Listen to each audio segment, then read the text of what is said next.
பட்டப்பல்ல நட்ட நடு ரோட்ல முத்துப்பாண்டியவே குத்தி விட்டானே யார் அவன்? அண்ணே பெருமையா சொல்லுவேனே. 5 மாநிலங்கள ஒரே ஒரு மாநிலத்துல ஆளும் கட்சியினுடைய முதலமைச்சரே தோல்வியை தழுவுறாரு. அது தோல்வி யார்கிட்ட தழுவுறாரு? இவருக்கு கொடுக்கப்பட்ட விளம்பரம் என்ன? மோடியவே வீழ்த்தக்கூடிய சக்தி ஸ்டாலின் தான் உண்டுட்டாங்க. அவர் வீழ்ந்து கிடக்கிற யார்கிட்ட? இந்த நபரை யோசிச்சு பாருங்க. பாபு இவர் யாருன்னு தெரியுமா? ஆனா சத்தியமா நான் இதை எதிர்பார்க்கல. நீ எதிர்பார்க்கலடா. நீயாடா போட்ட? இல்ல நீயா போட்ட? இருங்க பாய். ஸ்ட்ரெச்சர் கட்டறோம் மாமா. முச்சு விடுங்க. ஐயா. பாத்தியில ப்ராடக்ட்ட 30 வருஷம் எக்ஸ்பீரியன்ஸ் எப்படி பிடிச்சது பாத்தியா?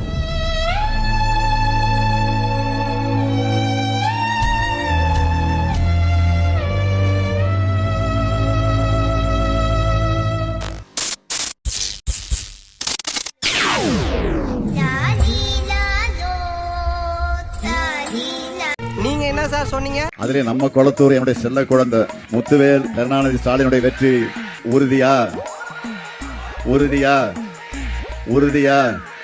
இன்னும் சத்தமா? இனிமே நீ ரெடிமேடு தகுதிக்கு மீறி பேசுற. ஐயே அங்கிள் அழுறாரு.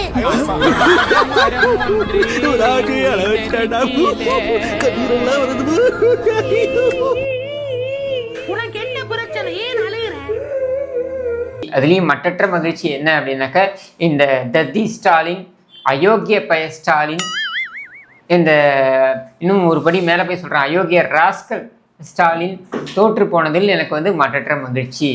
விடு ப்ரோ, அவங்க கிடக்குறாங்க. என் ஃபுல் சப்போர்ட் அவங்களுக்கு தான். இதுவும் கடந்து போகாது. டே பாவண்டா அவனை விடாதீடா. நீ கவலைப்படு ப்ரோ, நாங்க உன் கூட இல்ல. உனக்கு ஒண்ணுனா நாங்க சும்மா விட்டுருவோம் ப்ரோ. பயப்படாத அன்பா, எல்லாம் ஒரு நாள் மாறாது. உன்னால முடியாதுன்னு யாராவது சொன்னா நீ நம்ப வேண்டியது ஒன்னும் இல்லை. அடுத்ததும் நாங்க தான் அப்படின்னு சிஎம் சார் சொல்லுவாங்க. அதெல்லாம் நடக்கவே நடக்காது.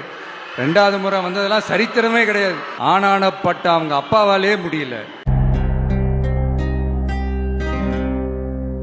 அழுகுறான். ஏய் அழுவலடா. அது அழுவலையா?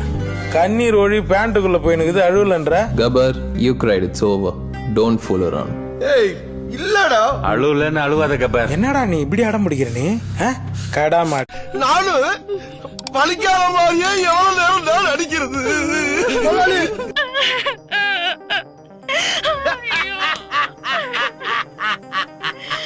அது நல்லா கத்தியது, கதறியது, ஊரை கூட்டியது. டிவிக்கே தான் வின் பண்ணணும்னு தெரியும், அதுக்கு நீ இப்படியா? எம்எல்ஏ சீட்டு கூட இல்லையா? நேத்து வரைக்கும் அந்த ஆளு சிஎம்யா. ஸ்டாலின் அங்கிள் உங்களுக்கு குஜிலி மஸ்த் பண்ணிட்டாங்க. பேச்சாடா பேசுன, கொஞ்சம் நெஞ்ச பேச்சா பேசுன. மன்னர் பரம்பரை, மண்ணாங்கட்டி பரம்பரை, நீயே இப்ப மாவு கட்டு பரம்பரை ஆகிட்டாங்க. ஐயோ மாலா, எரிச்ச தாங்க முடியலடி. பேன 12ஆம் நம்பர்ல வை. பேச்சாடா பேசுன, கொஞ்சம் நெஞ்ச பேச்சா பேசுன. ஒரு சட்டமன்ற உறுப்பினர் வர்ற, சட்டம் பண்ணாம நிக்கிற. இந்த தொகுதி எம்எல்ஏ வர்ற, ஒரு போஸ்டர் காணா, ஒரு கட் அவுட்ட காணா, ஒரு வினையில காணா, ஒரு சால்வைய காணா, ஒரு சந்தன மாலைய காணா. என்னையா எலெக்ஷன்ல தோத்துட்டு பைத்தியக்காரன் ஐட்டம் போல இருக்கு. ஜார்ஜ் புஷ் கூப்பிட்டார், நான் போல. மன்மோகன் சிங் இன்னைக்கு ஃபங்க்ஷன் டெல்லி கூப்பிட்டார், நான் போல. உங்களை மதிச்சு நான் வந்திருக்கேன். ஏண்டி இவனுக்கெல்லாம் எலெக்ஷன் தேவையா? பாரு பைத்தியம் முத்தி போய் அலையறான். ஐயோ என் கால்ல வந்து விழுங்கடா, என் கால்ல வந்து விழுங்கடா. இப்ப தூக்குடி. எப்படியும் விஜய் ஆட்சி அமைக்கிறாரு. தூக்குடி. விஜய் தான் தமிழ்நாட்டோட முதலமைச்சர். தூக்குடி. நீங்க மாண்புமிகு தமிழக முதல்வர் விஜய் அவர்களே என்ன சொல்லி ஆகணும். அத்து தூக்குன குண்டா குண்டா பண்டா.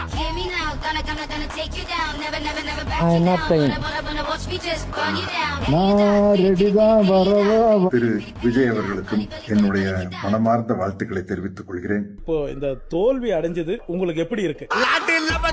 அதுக்காக நீங்க அழுக கூடாது. நண்பர்களே, என்னடாச்சுன்னா நல்லா பண்ணிட்டீங்க.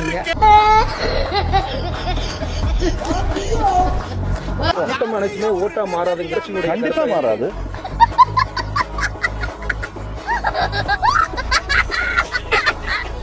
நீங்க அழுவுறீங்க இல்ல கண்ணு கலங்குது. 6ஆம் ஆண்டு சட்டமன்ற தேர்தல் வரதான் போகுது. விஜய் வந்து ஒரு மிகப்பெரிய சக்தியா ஐயோ சரி சரி. திமுகவுக்கு மிகப்பெரிய வந்து எதிர்ப்பு இருக்குது. ஐயோ தனிச்சு போட்டிட்டா வெற்றி பெறுவார். அப்படியா? பிரசாந்த் கிஷோர் சொல்லியிருக்காரு. அப்படியா? அவர் யாருங்க? அவரை தனியா எங்கன்னா நந்து போக சொல்லு. எத்தனை பேர் அவருக்கு தெரிய நிப்பாருங்க. இப்ப என்ன ஆச்சுன்னா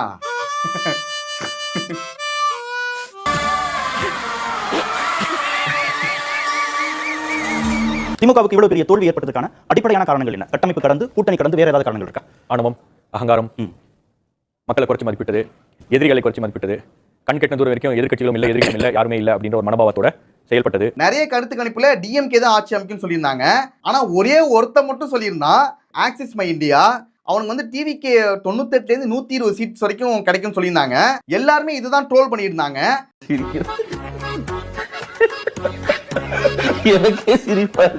ஆனா ரியாலிட்டியில பாத்தீங்கன்னா இதுதான் உண்மையாவே வந்திருக்கு.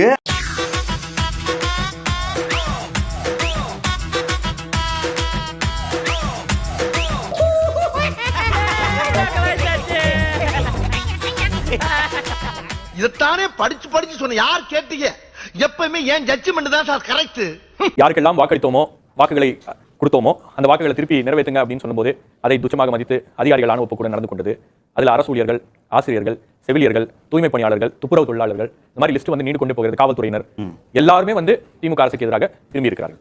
அதே போல ரவி ஐபிஎஸ் சொல்லியிருந்தாரு, அவரையும் எல்லாரும் குஜிலி மஸ்து பண்ணிட்டு இருந்தாங்க. ஆனா மொத்தமா இப்ப அவரு எல்லாருக்கும் குஜிலி மஸ்து பண்ணிட்டாரு. குஜிலி மஸ்து தான், முரட்டு குஜிலி மஸ்து. எதிர்மறை விமர்சனங்களை வந்து கேட்கறதுக்கு தயாரில்லை. யாராச்சும் ஒரு விமர்சனத்தை வச்சாங்கன்னா உடனே அவங்களை போட்டு கடிச்சு குதறக்கூடிய அளவில் ஒரு ஐடி விங்க வச்சுக்கிட்டு நீங்க வந்து சமூக வலைதளங்களில் அவங்களை வந்து இது பண்ணுது.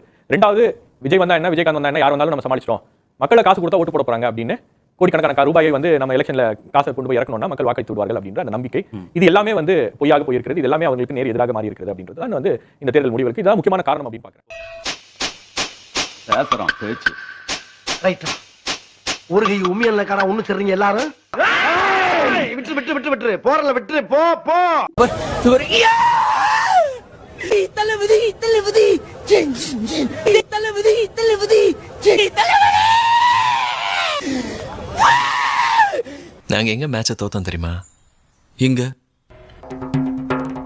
போடா விஜய், போடா விஜய் மகனே, போடா விஜய், டேய் விஜய், போடா விஜய்.